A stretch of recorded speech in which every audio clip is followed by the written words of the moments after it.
I wrote structural combat. Let's read some of it.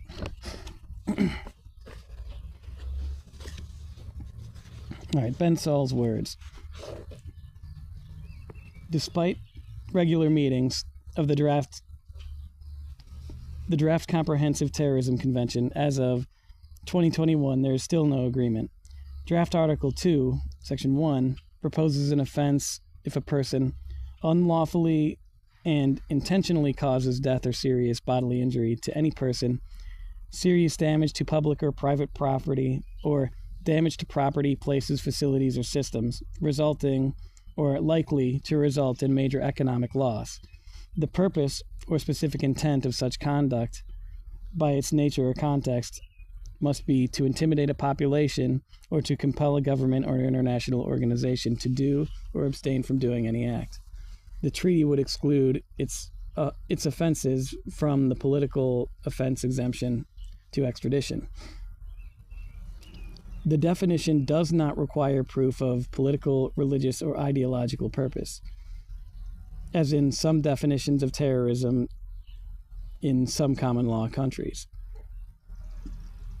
There is no democratic protest exception, as in some national laws, which exclude acts of advocacy, protest, dissent, or industrial action, which are not intended to cause death, serious bodily harm, or serious risk to the public health safety.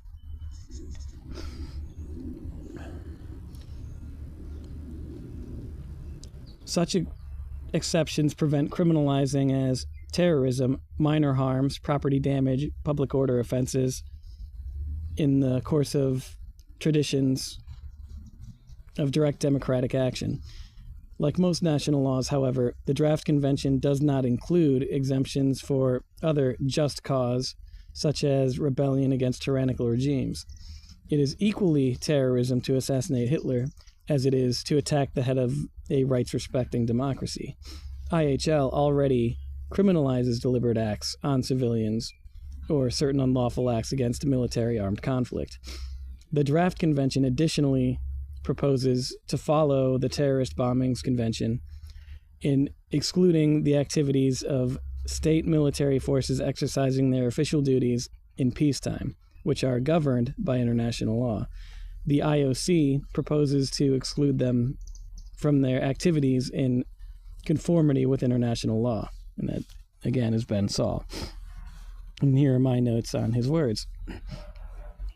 After reading the Terrorist Financing Convention's proposed definition, the Draft Convention seems to bend over backwards to protect state interests, such as capital, property, economic loss, even omitting the term civilian and replacing it with person, which is an insulting attempt to see illegal occupation forces as equally protected as the civilians whose communities are being invaded.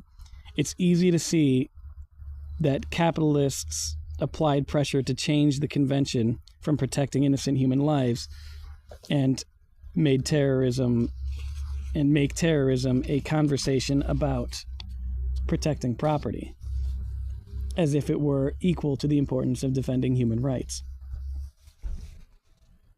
In the following paragraph, Saul makes... Actually, I should just read that in the next one then. Let's do that.